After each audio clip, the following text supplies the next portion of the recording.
Hey guys, I just want to put together a quick video to go over some directions for an assignment that you're going to be completing for me. And since the details are a little bit more, it's just easier to go over in a video than it is for me to just type all this stuff out.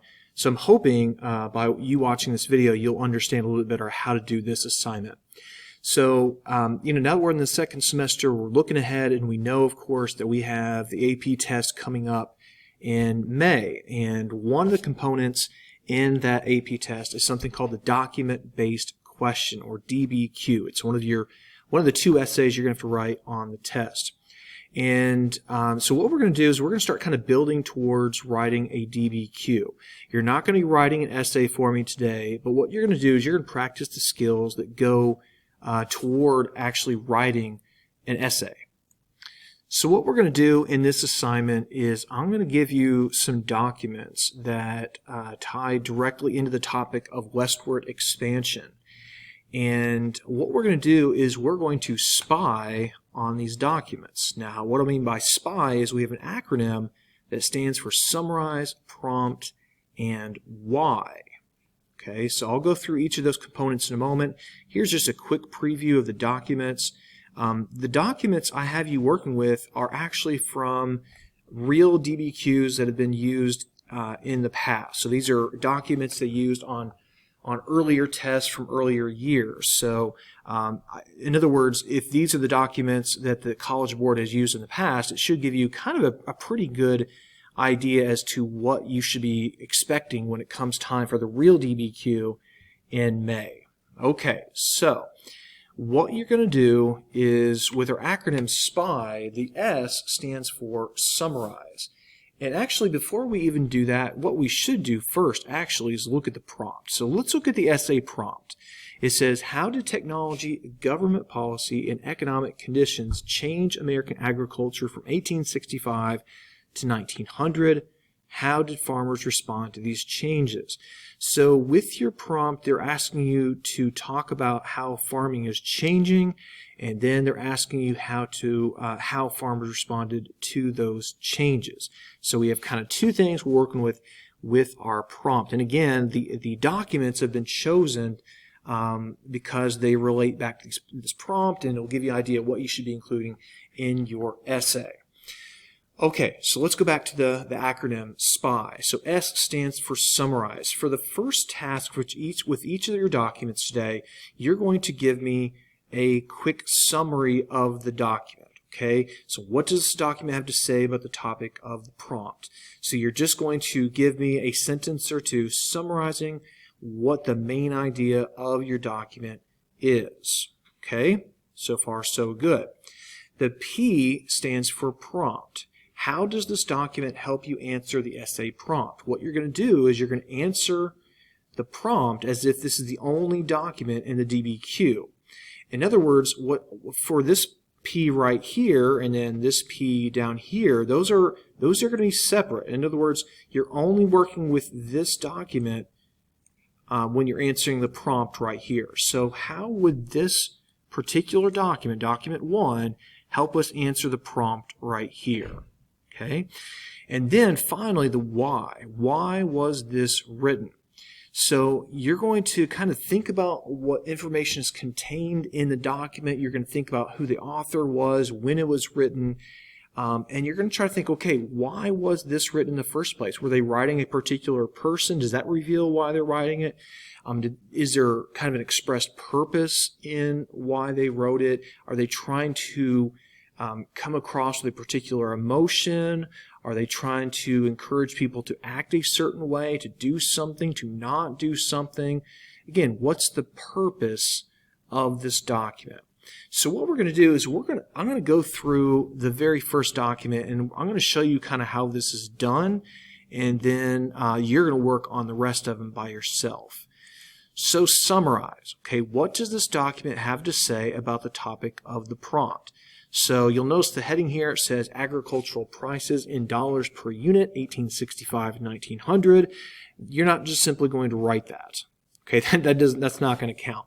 So again, going back to the prompt, how did technology, government policy, and economic conditions change American agriculture How did farmers respond to these changes? Okay, that's the prompt. So what am I seeing here in this data? How could I summarize data? Well, anytime you have data, guys, you need to look for some sort of trend, right? And if you're looking at it, you're going to know something about prices.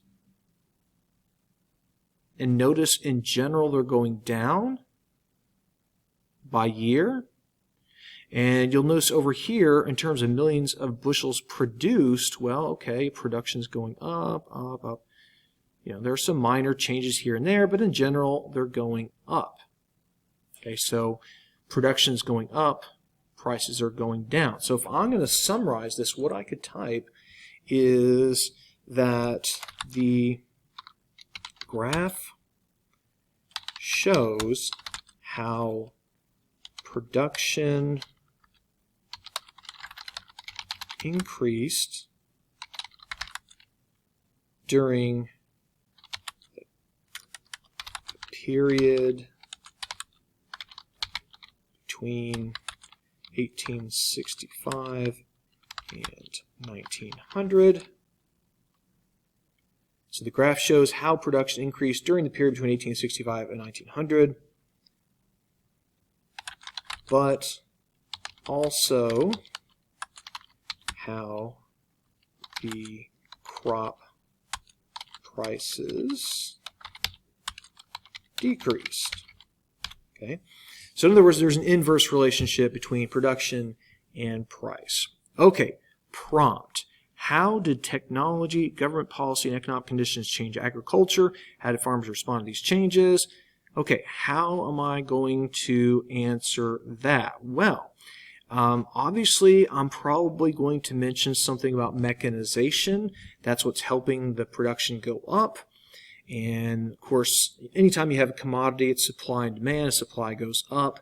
If demand's not keeping up with that, prices are going to go down. And that's going to help me kind of answer the first part. But what about the second part? Okay, let's go ahead and answer the first part of the prompt first. So, I could say something along the lines of mechanization of agriculture between 1865 and 1900 increased the supply of crops, but also led to a decrease in crop prices.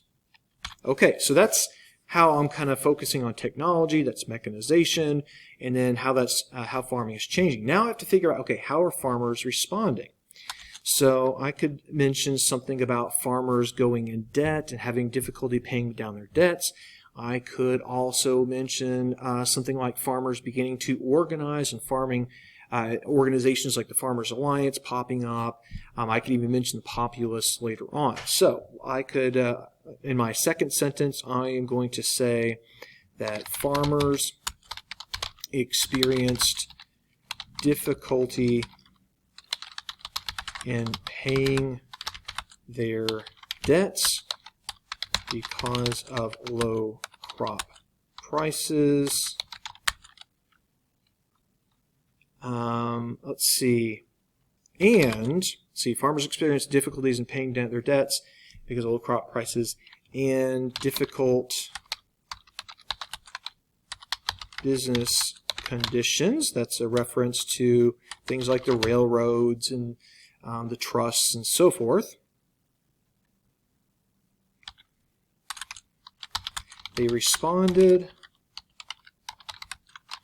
by forming cooperative organizations such as the Farmers Alliance and the People's Party.